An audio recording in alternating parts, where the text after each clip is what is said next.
Mpendwa mtazamaji wa Hope Channel Tanzania pamoja na Mahubiri TV Online, niukaribishe kwenye kipindi chetu kizuri Jumatano ya siku hii ya leo, kipindi ambacho kimekuwa ni baraka kubwa sana kwako na kwa watu wengine. Ninamshukuru Mungu sana kwa ajili ya kipindi hiki. Hata wakati kipindi kinaendelea, tunaona jinsi watu wanavyo comment, jinsi wanavyobarikiwa, lakini wengine wakishuhudia matendo makuu ya Mungu. Na wewe pia ninakutia moyo ya kwamba wakati kipindi kinaendelea unaweza ukatuma ujumbe wako live hapo kwenye chatting room kwa wale ambao wanafuatilia kwa njia ya YouTube, lakini wengine ukatuma message ya ushuhuda wako, kile ambacho Mungu amekutendea. Unavyoendelea kushuhudia, unaendelea kuongeza nguvu kubwa sana ya ushindi upande wako. Maana moja ya silaha kubwa ambayo tumepewa kama wacha Mungu ya ushindi ni kushuhudia. Tunaendelea na sehemu ya pili ya somo letu ambalo tumeangalia Jumatano iliyopita, vita ya kimya kimya, mwongozo wa kina wa Kikristo. Tutaangalia leo sehemu ya pili. Leo tutakuwa tunaangalia sehemu muhimu sana ambayo inaongelea juu ya tiba au namna ya kudhibiti ule unafiki na uongo wa shetani. Utafanyaje katika maisha yako, kwa sababu kile unachokitenda lazima kuna nguvu imekusukuma kufanya hivyo. Hebu tuombe. Baba yetu Mungu mtakatifu, leo tena tunaomba uwepo wako kama ulivyokuwa nasi Jumatano iliyopita, ukawe nasi tena katika Jumatano hii. Kila ambaye analisikia neno lako leo akaguswe kwa namna isiyo ya kawaida, akapate kuelewa, lakini neno hili likawe ni nguvu na uhai na mbegu ndani yake. Kwa Kristo Yesu tumeomba na kuamini, amen. Unakumbuka tulianza mwanzoni katika mtiriko huu, tulianza na Waefeso sura ya 3 fungu la 20. Tukaeleza kwa kina background yake, jinsi ilivyokuwa na mji wa Efeso ulivyo. Na kwenye somo ambalo limepita Jumatano iliyopita, tukaangalia Waefeso sura ile ya 6 fungu la 12, ambapo Mtume Paulo anatuelezea kwamba vita yetu sio damu na nyama. Kwa hiyo usije ukaanza kuona jirani yako ndiye adui yako, ukaona sui nani pale kanisani ndiye adui yako, ukaona bosi wako ndiye adui yako. Tazama hii vita katika sura ya kiroho, ndipo utaweza kupigana kwa njia iliyo sahihi. Kwa hiyo hili lizingatie sana katika maisha yako. Na kwenye kitabu cha Waefeso ile sura ya 6 anaeleza pia kuna silaha ambazo inatakiwa muumini aweze kuzivaa ili aweze kushinda. Sasa wale ambao wamefuatilia vizuri katika masomo yaliyopita, kuna sentensi kadhaa natamani kuzirudia leo ili tujengee hapo, alafu tuendelee katika somo la siku hii ya leo. Angalia slide yako hapo, wewe ambao unafuatilia kwa njia ya television, lakini mwingine ambaye hufuatilia kwa njia ya television utanisikiliza tu. Ukweli uliofichika ni kwamba uwanja mkuu wa vita hii ni fikra zako, the mind. Hapa ndipo mahali ambapo hila za shetani hupandikizwa na kukuzwa. Hila hizi haziji kama mishale inayoonekana kwa macho au mashambulizi ya kimwili. Zinakuja kimya kimya kama mawazo, mashaka na hofu. Unaona, tuliangalia vita kimya kimya, ndio ilikuwa mada yetu kuu. Kwa tukaona ya kwamba hii vita inapokuja haiji moja kwa moja pop, inakuja kimya kimya. Inakuja kimya kimya kiasi kwamba hata huwezi kushtuka haraka. Huwezi kujua ya kwamba hii vita sasa ndio imeingia. Nikatoa mfano wa yule mtu ambaye alihitaji kununua nyumba na akakataliwa, lakini hakununua nyumba, alikuja kununua msumari tu. Ule msumari ndio ukasababisha mpaka akawa ni mtawala wa ile nyumba kabisa. Na shetani anakuja kwa wazo moja dogo, taratibu taratibu. Hili wazo likishaingia na likakubalika kidogo, linaanza kujipanua.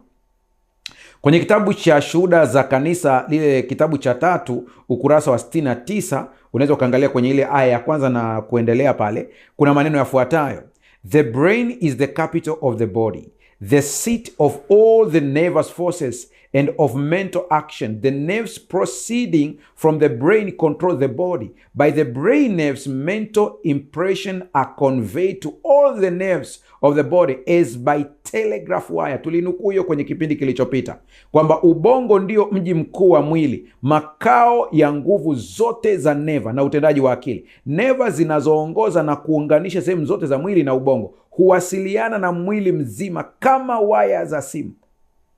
Kwa hiyo hebu fikiria tule wazo kama waya za simu. Kwa ina maana ya kwamba ubongo wako ukitawaliwa, mfumo wako mwingine wote wa mwili utaanza kutawaliwa. Atatawala kila kitu: miguu yako, viungo vyako vinaanza kutawaliwa, kwa sababu huu mfumo unashirikiana na shetani. Kwa kulijua hili, anatawala sana akili za watu. Shetani anajua hii siri. Ubongo ni kama chumba cha mitambo, na anajua vema kwamba kama anaweza kuipata au kupata nafasi ya kuingia katika ubongo wako, ameweza kudhibiti kila kitu katika maisha yako.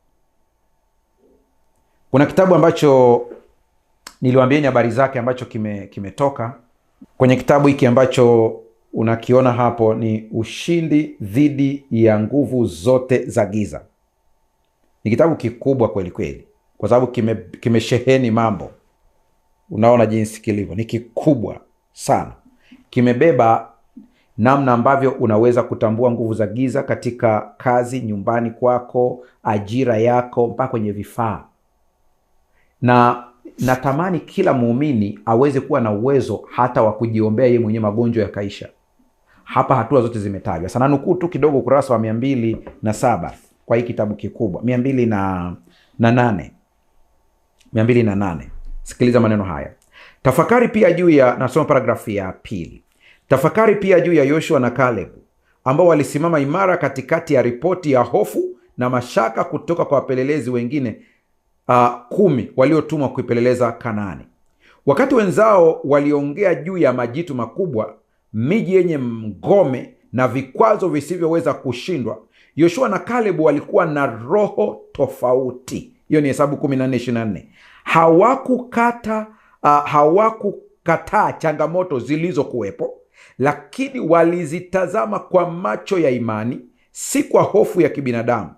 Akili na mioyo yao ilikuwa imara juu ya ahadi ya Mungu na uwezo wake usio na mipaka.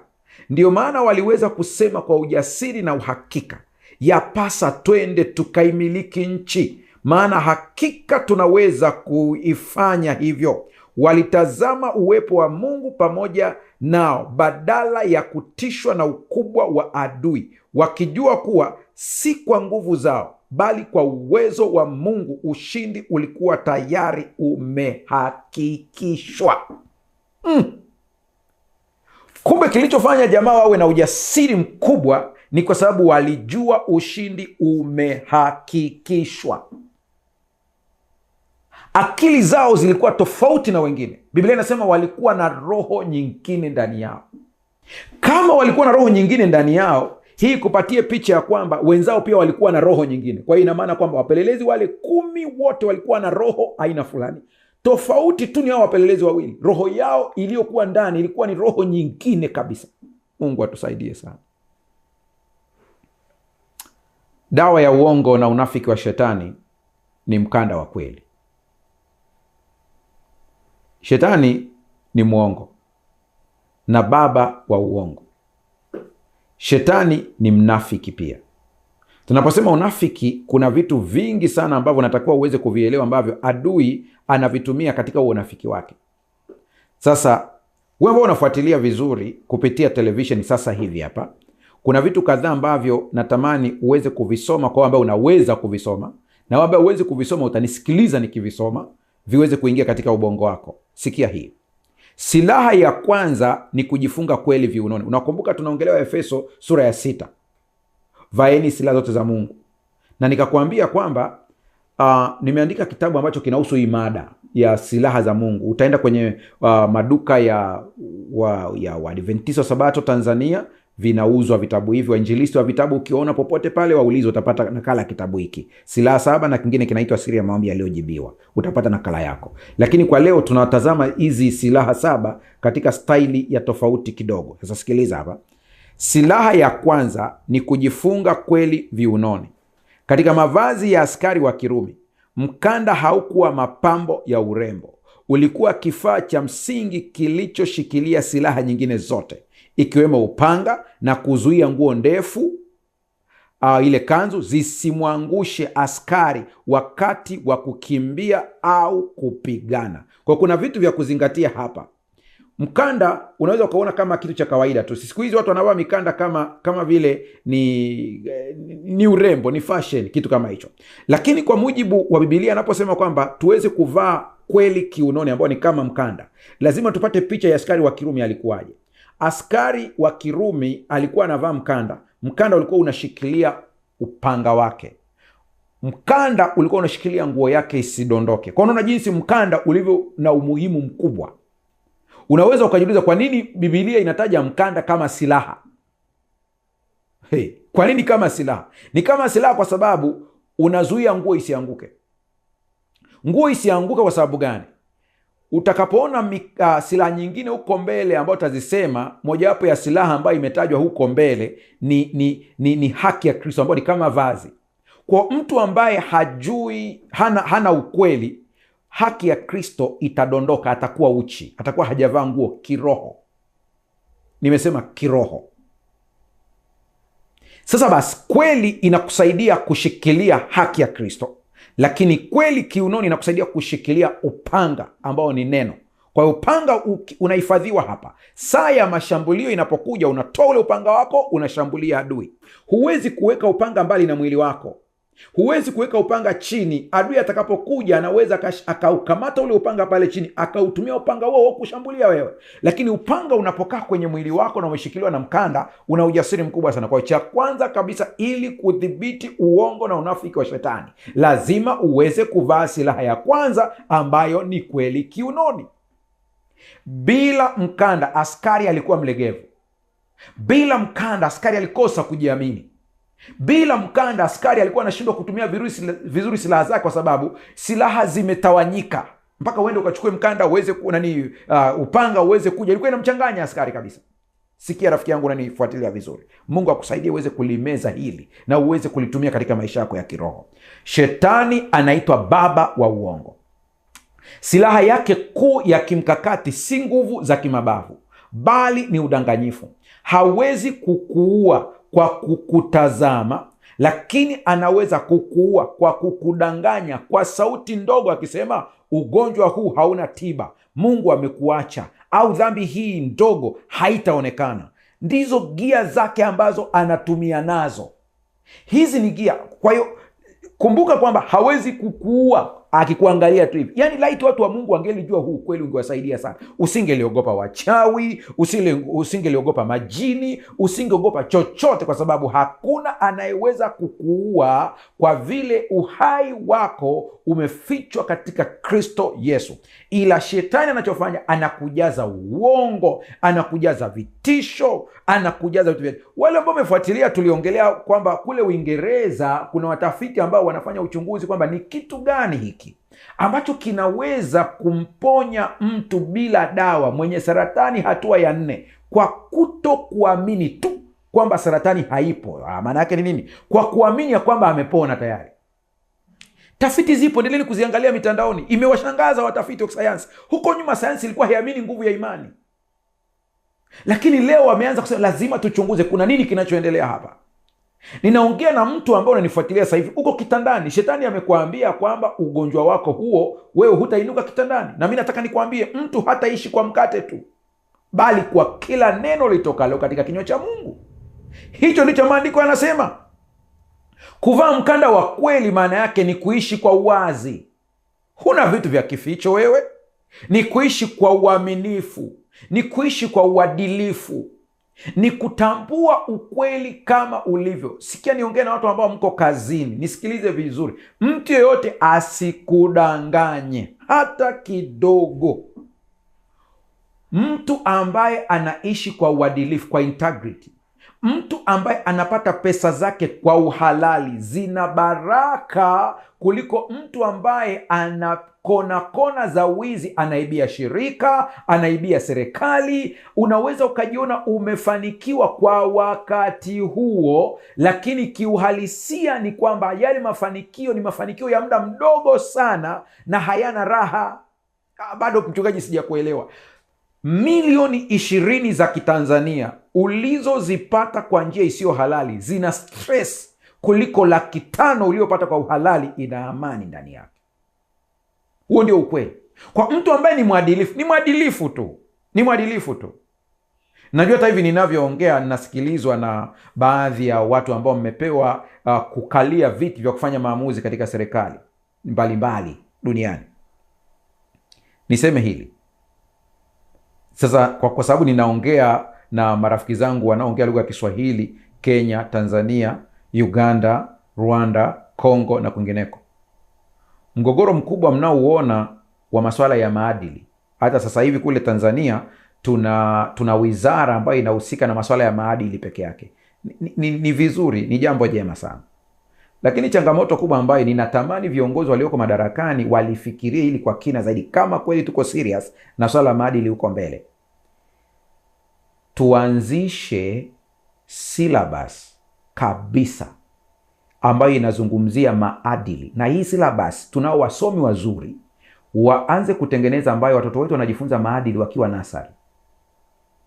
Wapande na hiki kitu, kwa sababu kwa huu muda watoto wakiwa wadogo ndio muda wa kutengeneza, kuufinyanga ubongo jinsi unavyotaka. Kwa hiyo unaendelea na hii syllabus yetu, wanafundishwa kwa masuala ya kulipa kodi, uaminifu katika masuala ya kodi. Unaanzia nasari, wanajua kabisa tangu nasari kwamba ukipata kipato lazima ulipe kodi, na kodi inaenda kufanya hivi, na wanaanza kukua nayo. Ile syllabus ipelekwe, sio ya kukatisha hapo katikati, hapana. Inatoka nasari, tunahakisha nasari zote zinafundisha hiki kitu.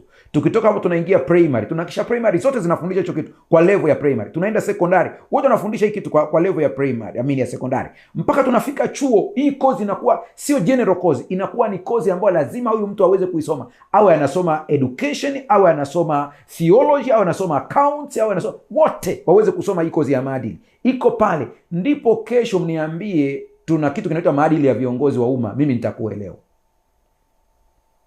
Haiwezekani ukaweka kitu cha maadili baadaye na ulipa kodi. Mpaka TAKUKURU Tanzania tunao. Samahani kwa kutumia TAKUKURU kwa sababu mimi ni Mtanzania, lakini najua kwamba Kenya mna ya kwenu, Uganda mna ya kwenu, wanaodhibiti masuala ya rushwa. Huyu mtu ukichunguza vizuri huko nyuma huko, mitihani yake alifaulu kwa vibomu. Alafu ndo namwambia akakamata. Kwa usije ukashangaa taasisi za kuzuia rushwa zenyewe zinapokea rushwa pia. Kwa usije ukashangaa, mfumo ni tangu kule chini. Kwa hiyo usitarajie kumtengeneza mtu katika utu uzima. Labda ampokee Yesu Kristo kuwa Bwana na Mwokozi wa maisha yake, ndiye ambadilishe.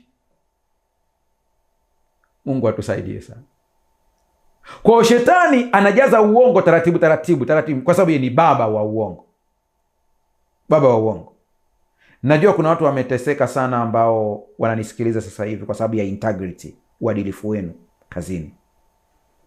Ilifikia kiwango kwa sababu wanakujua msimamo wako katika masuala ya kimaadili, walikutungia skendo ili tu uweze kutoka.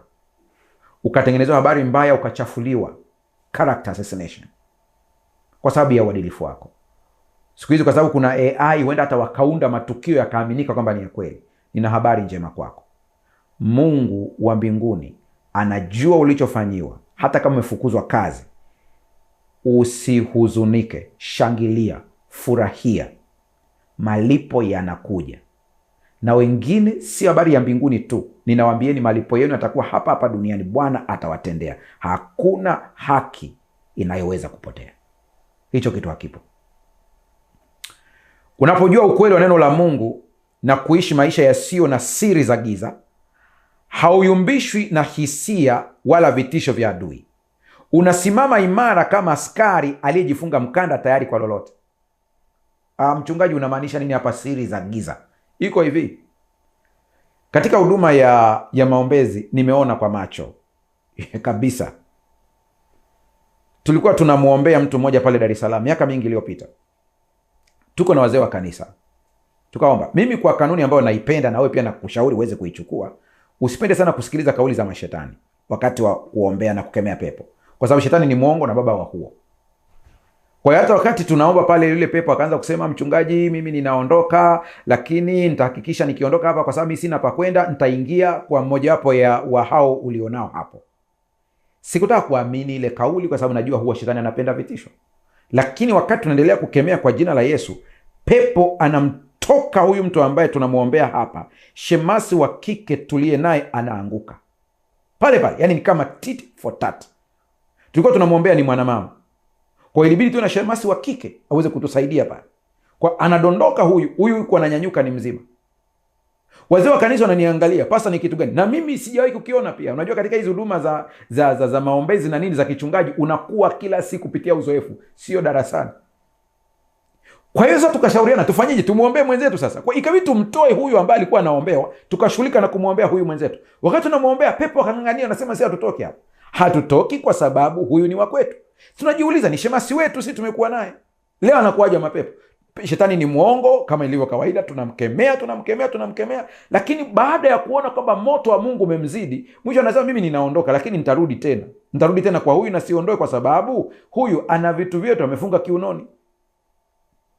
Kwa pepo akamtoka, mama akawa vizuri. Tukaanza kumhoji mwenzetu, tuambie. Akaanza kung'atang'ata maneno. Tukamchukua shemasi mwingine wa kike, nenda kamkague mwenzako. Anaenda kumkagua, kweli ana hirizi kiunoni. Tunaanza kumuuliza, inakuwaje unahudumu kanisani na bado una jambo la giza katika mwili wako? Anakuambia, mama yangu alinipa hii, aliniambia napokuja huku mjini kuna mengi, kwa hiyo hii itanilinda. Na narudia sentensi yangu uweze kuelewa, ambayo tumeisoma pale kwenye slide yetu. Kwa wale mnaangalia kwa njia ya television, sikiliza vizuri. Unapojua ukweli wa neno la Mungu na kuishi maisha yasiyo na siri za giza, hauyumbishwi na hisia wala vitisho vya adui. Unasimama imara kama askari aliyejifunga mkanda, tayari kwa lolote. Sikia neno tayari kwa lolote, kwamba akija nitakuwa na upanga, nitakuwa na hiki, nitamshughulikia. Huwezi kuwa na wasiwasi wowote. Mungu atusaidie sana. Na hii ina maana ya kwamba wewe simama ukijua ukweli ya kwamba wewe ni mtoto wa Mungu. Mtoto wa Mungu unalindwa. Kitabu cha Petro kinasema mnalindwa kwa nguvu za Mungu hata mpate wokovu. Sasa ukijua kwamba unalindwa, kwa nini uanze kuogopa vitisho vya shetani ambavyo anakuletea? Kwa nini uanze kutishiwa na sauti za ajabu? Kwa nini uanze kutishiwa? Hazitutishi, ila tunazitiisha kwa sababu ya ile nguvu iliyoko ndani yetu. Nakumbuka vizuri somo lililopita.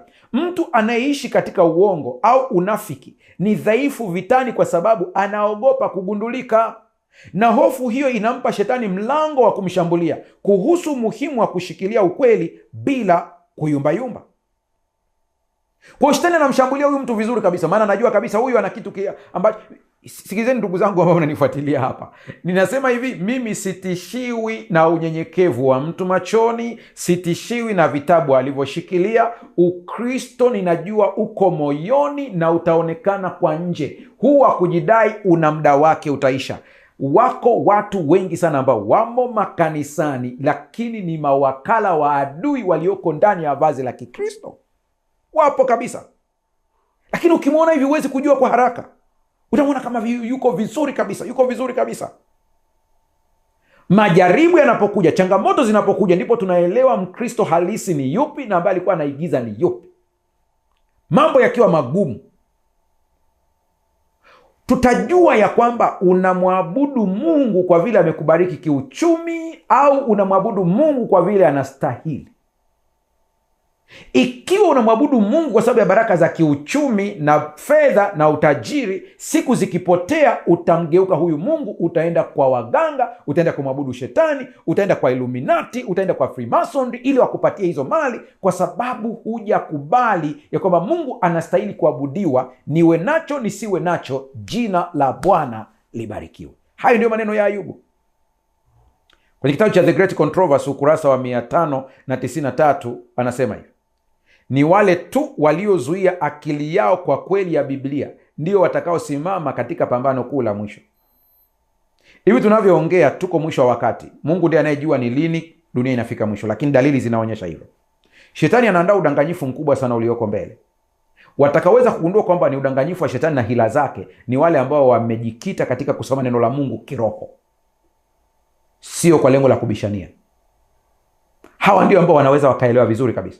Hii kitabu cha The Great Controversy, na shauri kila mmoja aweze kuwa na nakala yake. Ukisome vizuri, kimefichua siri nyingi mle ndani za siku za mwisho. Sio hoja ya manabii wa uongo, sio Wakristo wa uongo, yote viko mle ndani. Soma vizuri. Ni wale tu waliozuia au waliolinda akili yao kwa ukweli ya Biblia ndio watakaosimama katika pambano kuu la mwisho. Kuna vituko vinafanyika leo duniani kwa sababu watu hawana mkanda wa kweli katika viuno vyao. Unaona makundi kwa makundi ya Wakristo wamedanganywa. Kule Afrika Kusini tuliona kuna mchungaji analisha watu majani, wanaambiwa ni majani ya upako. Tumeona watu wanalishwa mpaka mafuta ya petroli kule Afrika Kusini. Kuna vituko vingi. Umeona kuna watu wengine wanaombewa wanakaliwa. Unajiuliza, huyu mtu hasomi Biblia yake akaelewa? Kwa sababu hakuna mkanda wa kweli anaingia katika mitego ya shetani. Waefeso 6:14 anasema, basi simameni hali mmejifunga kweli viunoni na kuvaa dirii ya haki kifuani.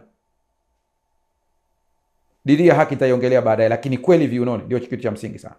Yohana 8:32 anasema, nanyi mtaijua kweli na hiyo kweli itawaweka huru.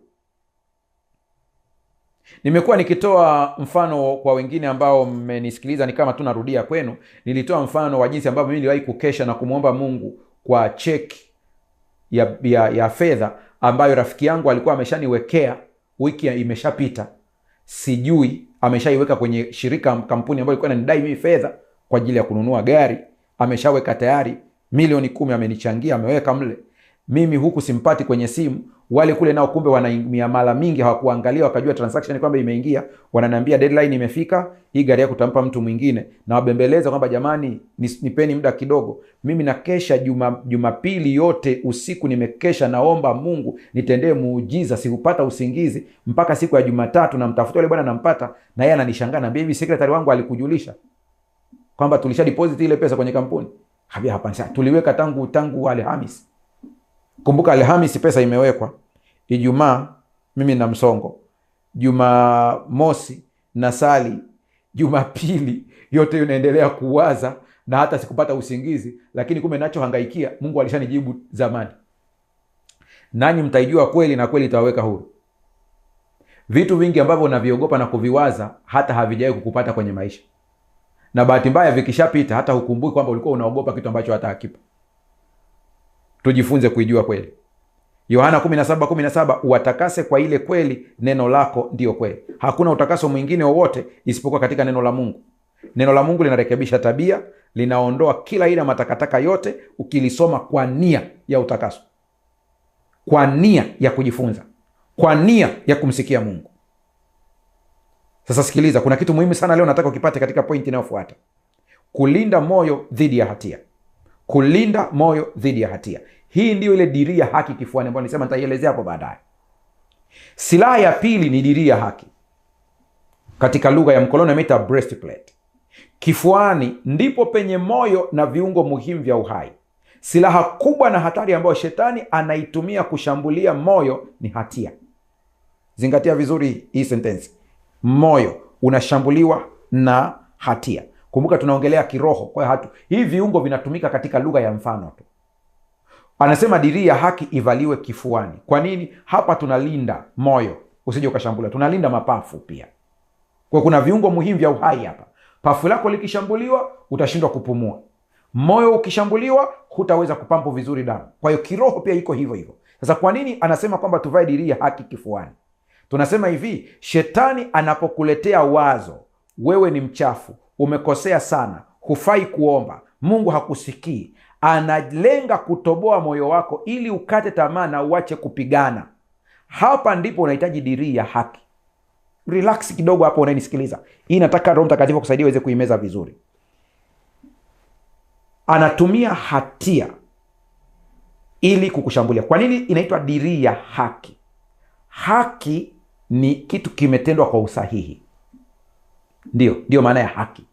Huyu mtu ni mwenye haki, ina maana hana makosa. Kwa nini inaitwa dirii ya haki kifuani? Ni kuvaa kitu ambacho kinakutangaza kwamba huna makosa. Sawa sawa? Unakivaa kwenye kifua, kimeandikwa huna makosa. Kimeandikwa kwamba wewe hujatenda dhambi. Kiukweli shetani ana kumbukumbu ya dhambi zako. Hata unavyonisikiliza umezikumbuka dhambi hizo. Hoja ya msingi ni hii. Je, uliungama? Ulitubu? Kama ulimwomba msamaha Mungu, Mungu anasema kama vile mashariki na magharibi visivyokutana, na dhambi zenu sitazikumbuka kamwe. Kwa hiyo dhambi yoyote ambayo ulimwambia Mungu akusamehe imefutwa na haikumbukwi tena. Wewe ndiye ambaye unaikumbuka bado. Kwa hiyo shetani anajua udhaifu wako ya kwamba unakumbuka hivi vitu. Ndio maana anatumia hatia kutoboa moyo na mapafu yako ya rohoni. Kwa hiyo anatumia lugha zifuatazo. Hii ni mfano tu wa lugha ambazo anazitumia. Shetani anapokuletea wazo, wewe ni mchafu, umekosea sana, hufai kuomba, Mungu hakusikii, analenga kutoboa moyo wako ili ukate tamaa na uache kupigana. Unaanza kunielewa sasa? Mnakumbuka wakati niko kanisa la Magomeni Dar es Salaam kule nyumbani Tanzania, nikawa tena kanisa la Mwenge wakati fulani, nilikuwa nafundisha mambo kama haya. Nikawaambia vijana, kwa sababu ninajua uhalisia wa vijana. Mimi nawapenda vijana sana, na nikiona vijana wamekuja kanisani najisikia furaha sana. Natamani vijana wetu watiwe moyo kuja kanisani. Nikawaambia vijana, kuna uwezekano mkubwa siku ya Ijumaa ulikuwa club, ukanywa pombe. Hizi ni dhambi. Sina maana kwamba nimezihalalisha, ni dhambi. Na unajua palipo na pombe na kwenda club, kuna kadhambi kingine kanafuata, kanaitwa zina. Vinapelekana, ni mtu na pacha wake. Kwa hiyo unajikuta kabisa hii Ijumaa hii, kwa sababu ndio wakati wa weekend inaanza, ulifanya madudu yote haya. Alafu asubuhi unapoamka una hangover ya pombe. Lakini unasikia Roho Mtakatifu anakusukuma kwenda kanisani. Shetani atatumia silaha yake ya hatia, kwamba jana ulikuwa club, jana ulikunywa pombe, jana ulikuwa na wanawake. Alafu anakwambia leo unaenda kanisani ukiwa mchafu. Wewe ni mchafu. Ile hatia inapojaa, unajikuta kabisa, unajua leo ni siku ya Sabato, unahitajika kwenda kanisani, utajikuta automatic unaacha kwenda kanisani. Siongelea habari ya Jumamosi peke yake, naongelea siku katikati za wiki. Kuna maombi ya kawaida, kuna mikutano inaendelea katikati. Inawezekana ikawa ni siku ya Jumatano, inawezekana ikawa ni siku ya Alhamisi, inawezekana ikawa ni siku ya Jumapili, inawezekana ni siku ya Jumatatu. Kuna utaratibu wa ibada kanisani kwenu. Shetani atatumia hiyo hatia kukufanya usiende, maana anajua katika kuabudu anashambuliwa. Anajua katika kuabudu ndipo utapewa ule ushindi wa ile dhambi inayokutesa. Nami nikawaambia watu pote nilipoenda, vijana, usiache kwenda kanisani kwa sababu unajisikia hatia. Usiache kuomba kwa sababu unajisikia ni mwenye dhambi. Ndiyo, shetani huo ni mshale wake, anataka apige kwenye moyo. Usikubali. Akiurusha ule mshale, ukiusikia, vaa dirii ya haki. Ni ipi hii mchungaji? Haki ya Kristo Yesu. Kwamba Yesu alitii sheria yote na haki yake akanivalisha mimi. Kwa hiyo dhambi zangu zote ambazo nimetubu hazikumbukwi tena. Nimepewa cheti, nimepewa vazi, nimepewa t-shirt iliyoandikwa hana dhambi. Mungu atusaidie sana tuweze kuelewa hii. Dirii ya haki ni muhimu sana. Sikiliza rafiki yangu. Haki hii si matendo yako mema ambayo ni kama nguo chafu mbele za Mungu, bali ni haki ya Kristo iliyohesabiwa kwako. Kuvaa dirii ya haki ni kusema kwa ujasiri, ni kweli nimekosea, lakini nimeungama na damu ya Yesu inanifanya kuwa mwenye haki. Hivyo shetani, huna haki ya kunishutumu. Wow. Huna haki tena ya kunishutumu kabisa. Dirii ya haki inalinda hisia zako zisijeruhiwe na shutuma za ibilisi zinazolenga kukuletea huzuni na kujikataa. Inakupa ujasiri wa kusimama mbele ya kiti cha enzi cha Mungu ukijua umekubalika kikamilifu. Haleluya! Huyu ndiye Mungu tunayemtumikia, rafiki yangu. Kuna wimbo moja tunaimba, dhambi zangu ni nyingi, ni kama mchanga, lakini damu yake Mwokozi yatosha. Kwani umeahidi zijapo nyekundu zitakuwa nyeupe kuliko theluji.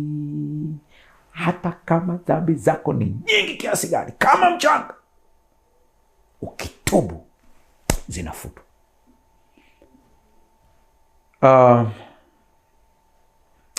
Bila silaha hii utaishi kwa kujihukumu, self condemnation, na utashindwa kupigana kwa sababu askari aliyejeruhiwa moyo hawezi kushika upanga wala kusonga mbele. Hawezi.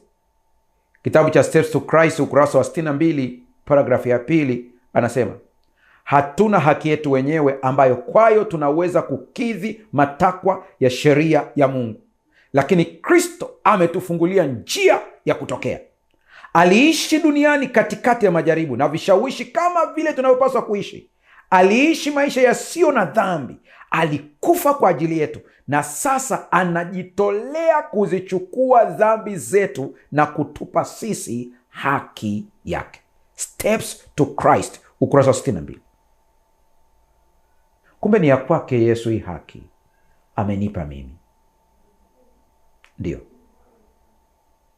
ni ya kwake. Ngoja nikwambie kitu. Nilikuwa nasafiri kutoka Uholanzi ninaelekea Marekani kwenye ndege ya KLM, sitasahau. Nilikuwa daraja la uchumi, niko pale nimetulia zangu. Basi wakati kumbe tunapanda, kuna mfanyabiashara mmoja maarufu sana kutoka nchini Kenya, anafuatilia sana Mahubiri TV. Yeye alikuwa daraja la biashara. Kwa wakati tunaingia, tulipita pale kwenye daraja la biashara, tukaenda na mabegi yetu wengine, tukaenda kule kwenye uchumi. Daraja la uchumi la Wapare. Niko kule nimetulia, ndege imeshaenda vizuri kabisa. Wale watu wa daraja la biashara wanaheshimiwa sana. Akaja mhudumu, akanambia, samahani, wewe ndio unaitwa Pastor David Mbaga? Nikamwambia ndio. Akanambia, basi tunakuomba uje, kuna mtu ana shida nawe pale mbele. Basi yule mhudumu akanichukua mpaka daraja la biashara. Kufika nikakuta daraja la biashara ni zuri, tuseme ukweli, ni zuri, linavutia. Nikamkuta jamaa amekaa pale, akaniambia jina lake. Hata leo kabla ya kurusha kipindi ibidi nimtumie ujumbe, akamwambia nataka kutumia kile kisa chako uniruhusu. Akaniruhusu, lakini nisimtaje jina. Akaniambia, ni mimi nakutafuta mchungaji. Mimi nasali kanisa la PCA. Wakenya wanajua sana haya makanisa. Akaniambia, mimi sio msabato, lakini nakufuatilia sana mahubiri yako, yamenibariki.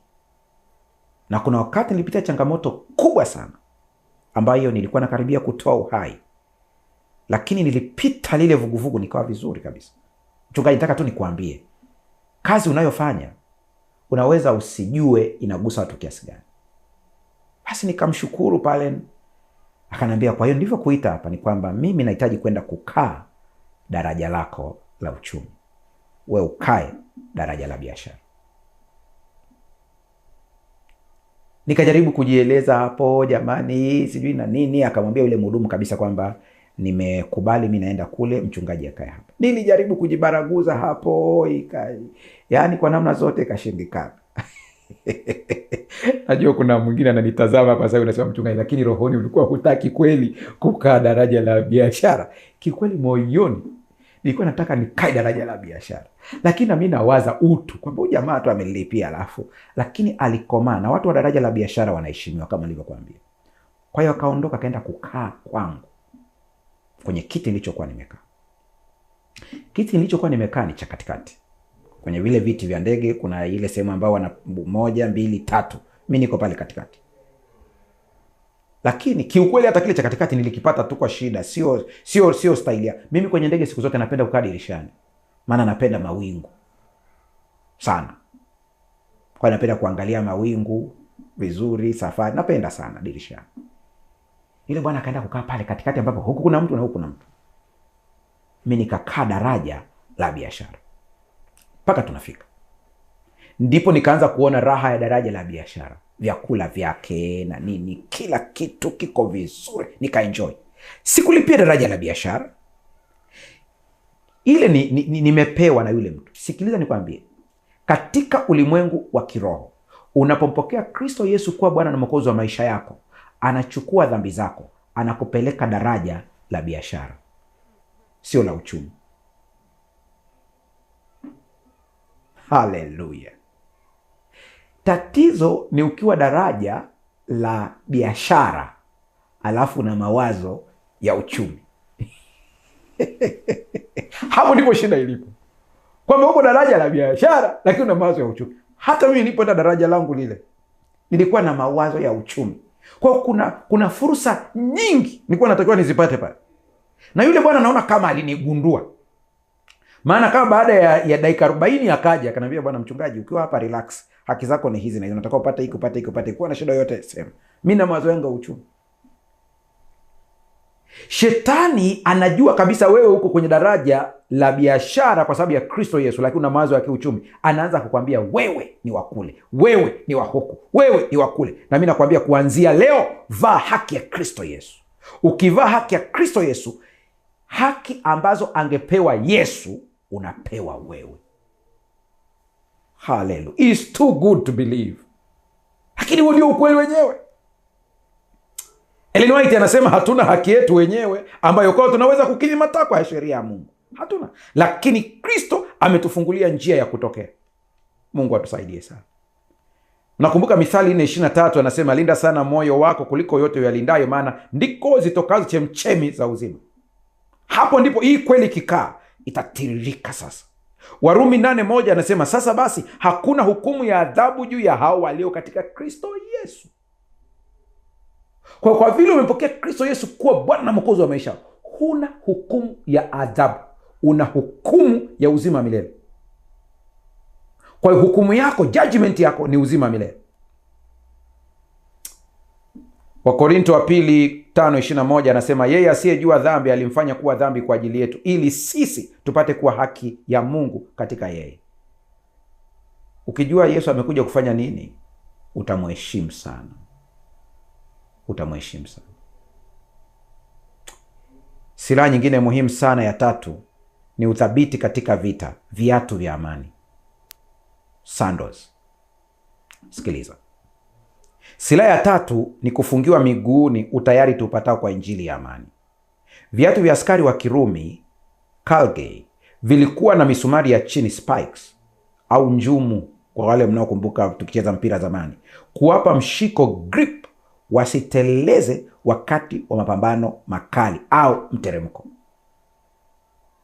Kwa vinakupa amani kwa sababu unajua uko salama, huwezi kuteleza.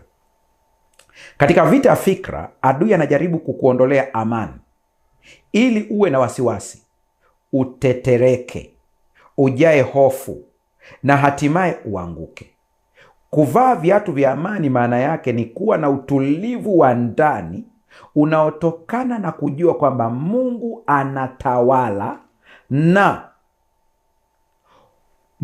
anatawala na upatanishwe naye bila kujali dhoruba iliyo nje. Injili inatupa amani ipitayo akili zote, ambayo ni msingi imara wa kusimama. Mchungaji, hapo sijakuelewa. Nataka nikueleweshe vizuri. Yesu alikuwa ndani ya boti.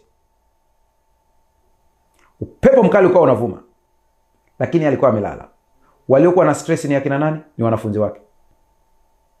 Wanahangaika, maji yanaingia, wanahangaika. Wakaenda kumwamsha, Bwana, tunaangamia. Yeye alikuwa amelala. Kwa nini Yesu analala katikati ya upepo mkali wa kuzamisha boti kwenye maji? Ni kwa sababu alijua boti haizami. Kuna mission inatakiwa ifanye, na boti haiwezi kuzama mpaka amalize mission yeye.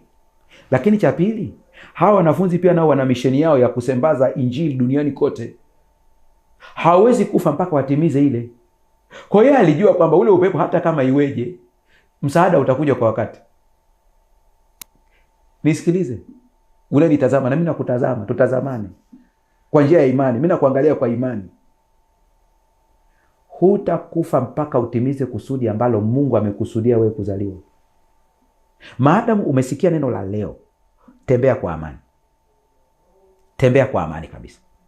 Amani hii inalinda moyo na akili yako kisaikolojia na kiroho. Hata kukiwa na kelele za vita, matatizo ya kifedha au migogoro ya kifamilia nje, ndani ya askari kuna utulivu mkuu. Hakuambii hutapitia changamoto, lakini unajua havitakuangamiza. Hii inakupa uwezo wa kusimama imara wakati shetani anajaribu kukusukuma uanguke kupitia vitisho. Bila viatu hivi utateleza kwa kila taarifa mbaya unayoipokea. Bila hivi viatu, kila story inayokuja inakutikisa, kila taarifa mbaya inayokuja inakutikisa. Lakini ukiwa una hivi viatu, huwezi kutikiswa hata kidogo. Kwenye kitabu cha The Thoughts from the Mount of Blessing, ukurasa wa 15, paragrafu ya 2, kuna maneno haya: moyo unaopumzika kikamilifu kwa Mungu utasema, najua ninayemwamini, Mungu atamlinda yeye ambaye moyo wake umemtegemea yeye katika amani kamilifu, kwa kuwa anamtegemea yeye. Kinachokufanya ulindwe sio uzuri wako, sio wema wako, ni kwa kuwa unamtumaini yeye. Kwa Efeso 6:15 anasema, na kufungiwa miguuni utayari tuupatao kwa injili ya amani. Tuko tayari kwenda popote kwa sababu ya Kristo Yesu, kwa sababu ya amani tunayoipata. Yohana 14:27, amani na waachieni, amani yangu nawapa, niwapavyo mimi, sivyo kama ulimwengu utoavyo. Msifadhaike mioyoni mwenu, wala msiwe na woga. Unaposikia amani na waachieni, neno la Kiunani lililotumika hapa na waachieni, kiukweli ilipaswa Kiswahili kisomeke hivi: amani ninawarithisheni. Ni urithi ndio litumika. Neno litumika pale ni kurithi, sio kuachia, ni kurithi. Yaani ile ambayo Kristo alikuwa nayo, anasema hiyo ndio nawapeni nyinyi. Msiwe na woga, msiwe na woga. Unatamani kuwekeza kwa ajili ya uchumi ili pia ukibarikiwa ukajenga ufalme wa Mungu na kuwa baraka kwa jamii. Usiogope, usiogope hata kidogo, nenda kufanya hivyo. Ndugu zangu mlioko kule maeneo ya machimbo ya madini na dhahabu, acheni kutoa kafara za wanyama. Damu ya Yesu inatosha. Omba pale katika ardhi, omba pale katika shimo, omba kwa imani. Usianze kuomba kwa mashaka. Kuna mashaka mengine ambayo huwa yanakujaga haya. Leo tena Mungu akusaidia aweze kuondoka. Mfano, mko watu 1 2 3 4. Wewe peke yako ndiye ambaye unamcha Mungu pale. Wengine wanaamini mambo ya uganga. Shimo ni la kwako. Lakini unasema hawa ambao wanaamini mambo ya uganga watasababisha maombi yasijibiwe. Achana na hiyo kitu. Achana na hiyo kitu. Aliye upande wetu ni mkuu kuliko wa kwao. Waambie sitaki mambo ya uganga hapa, mimi nitamuita Yesu. Utapitishwa kipindi kigumu hapo katikati cha kupima imani yako, lakini ukitokeza baraka zitashuka. Na zikishuka, usiwe na tabia ya kujisifia, muinue Yesu. Ndio kosa la Hezekia alilofanya. Hezekia aliongezwa miaka. Walipokuja kuangalia, akaanza kuwaonyesha mali badala ya kuwaonyesha Mungu. Kosa kubwa sana. Mungu atusaidie sana. Kitabu cha Isaya sura ya 26 fungu la 3 anasema, utamlinda yeye ambaye moyo wake umekutegemea katika amani kamilifu, kwa kuwa anakutumaini. Lakini rafiki yangu, kuna kitu kinaitwa imani ya kuzima mishale. Kuzima mishale ya moto. Hii nataka pia uipate vizuri, maana inakuja kwa ghafla. Pop, mshale umekuja, mshale umekuja, mshale umekuja. Kuna vimaneno vinaweza kuja mpaka vikakukosesha amani kabisa ikapotea. Silaha ya 4 ya muhimu sana ni ngao ya imani. Paulo anasema kwamba nirudie tena hiyo. Silaha ya 4 na ya muhimu sana ni ngao ya imani. Paulo anasema, kwayo mtaweza kuizima mishale yote ya moto ya yule mwovu. Mishale ya moto ilikuwa mishale iliyochovya kwenye lami na kuwashwa moto kabla ya kurushwa. Lengo lilikuwa ni kusababisha hofu na kuunguza. Kwa hiyo kuna saa adui anarusha mshale mpaka unakutisha kabisa. Ukisikia hiyo habari inakutikisa kabisa kabisa. Sikiliza, katika ulimwengu wa roho hili ni nini? Haya ni mawazo mabaya yanayokuja ghafla na kwa kasi. Uko katikati ya maombi, ghafla wazo la matusi linaingia akilini. Uko kazini, ghafla hofu ya kifo au ajali inakupata. Kazi ya ngao ya imani ni kuizima kabla haijaingia mwilini na kuleta madhara. Imani inafanya kazi kama kizuizi. Beria inasema, ninalikataa wazo hili, si langu na halina nafasi hapa, kwa sababu Mungu amesema tofauti. Imani si hisia, ni msimamo thabiti juu ya kile Mungu ambacho amesema. Kadri unavyolisoma neno la Mungu na kuliamini, ndivyo ngao yako inavyozidi kuwa kubwa na imara kuzuia mashambulizi. Usitembee bila ngao. Mishale ya adui haina ratiba na kupiga pale usipotarajia. Itakupiga pale usipotarajia. Hakikisha ngao ya imani unakuwa nayo. Zungumza imani na utakuwa na imani. Usiruhusu wingu moja au neno moja la shaka lije na kuzuia mwanga wa Yesu.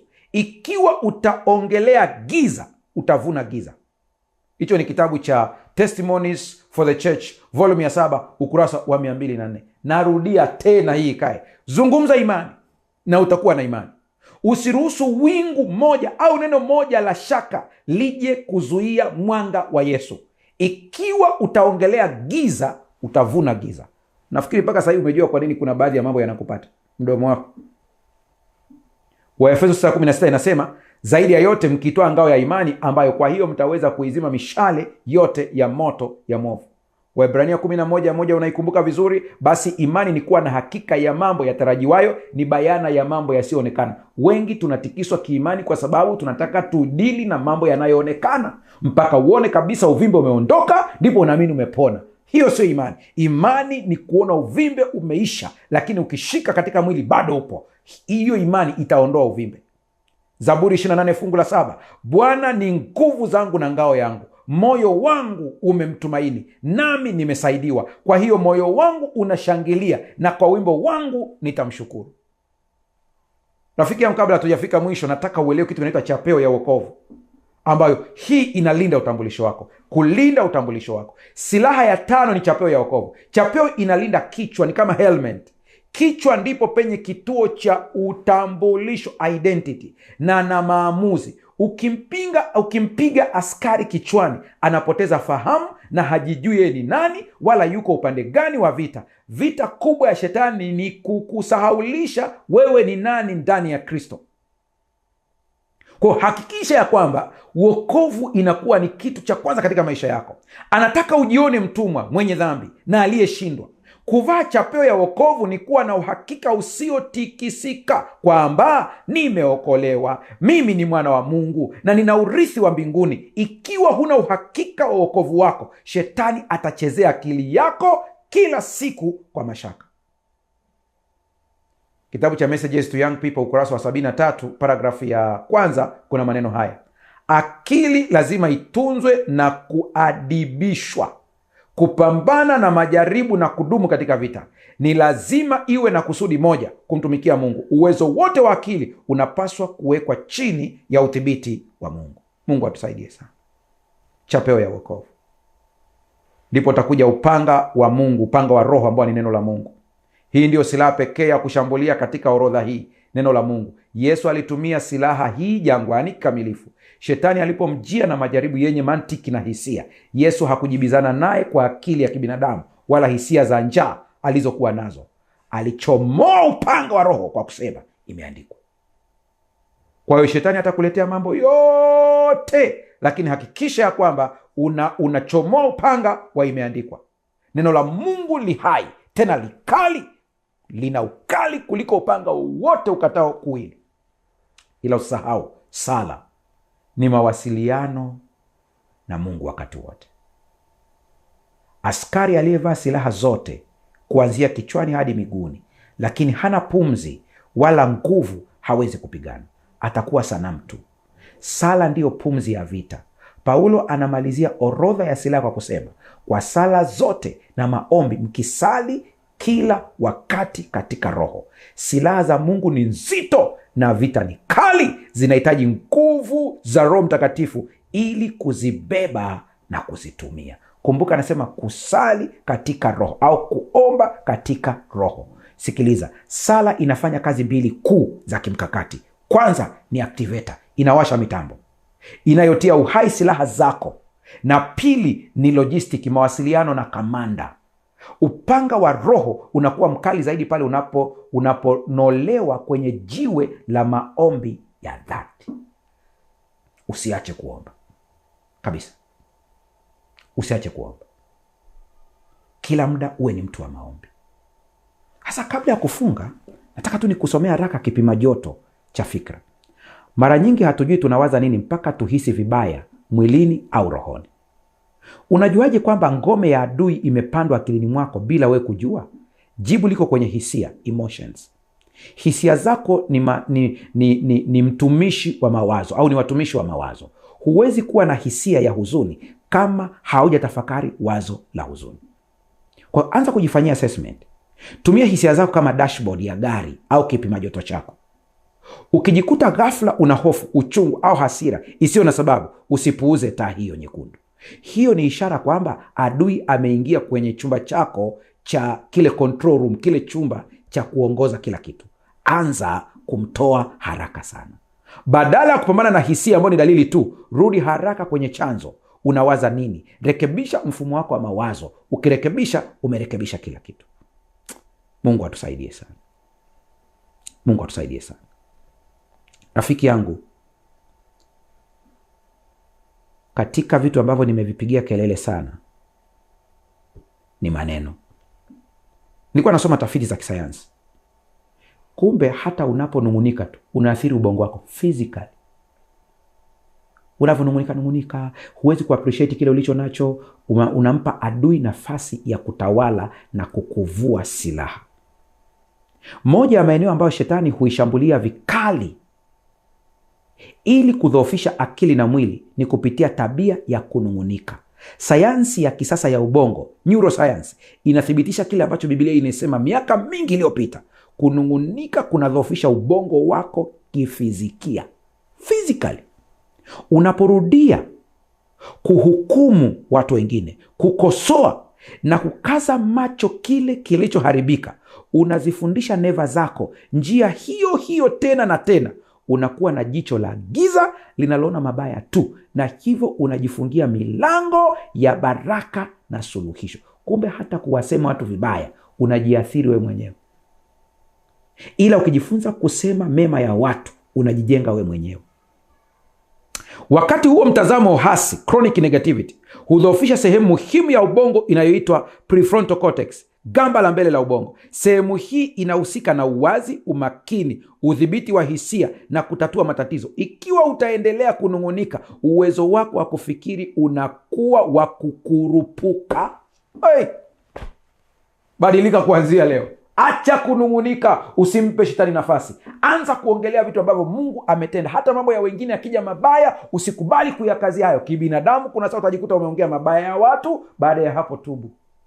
Tunaingia kwenye maombi sasa. Endelea kutuma maombi yako unayofuatilia kwa njia ya YouTube. Endelea kutuma maombi yako unayofuatilia kwa njia ya television. Lakini leo tumegundua ya kwamba silaha za Mungu zinatutosha. Haki ya Kristo. Miguuni unavaa injili ya amani.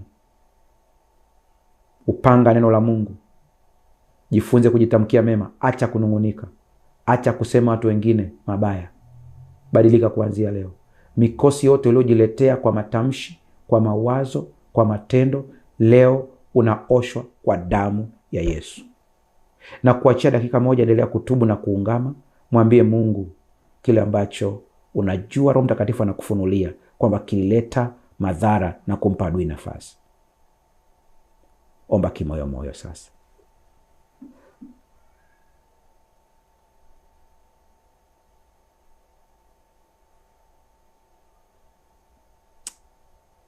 Rafiki yangu, tunaingia kwenye kuomba sasa. Tuombe. Baba, katika jina la Yesu,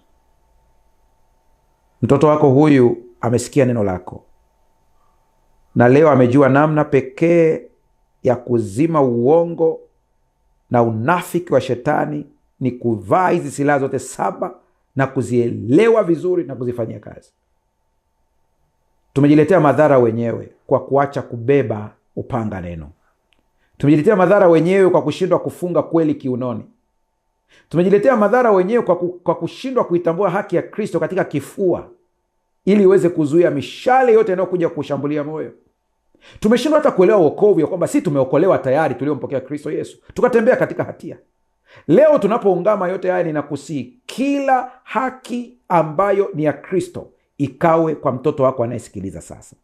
Baraka ya uchumi, uponyaji, ushindi wa dhambi, nguvu za kusonga mbele, hekima na maarifa ya Kikristo yakaingie ndani ya mtoto wako sasa, kwa kuwa yeye amenunuliwa kwa damu ya Yesu Kristo. Kila aina ya nguvu mbaya, nguvu za pepo wachafu, nguvu zote za mawakala, kwa jina la Yesu na waamuru muondoke na kumwachia mtoto wa Mungu anayesikiliza neno leo. Naomba baraka kwa ajili ya biashara zao. Naomba baraka kwa ajili ya kazi na kule ofisini. Kila mmoja wakapate kumbariki. Wagonjwa wakapokea kufunguliwa kwao. Kwa jina la Yesu Kristo tumeomba na kuamini. Amen.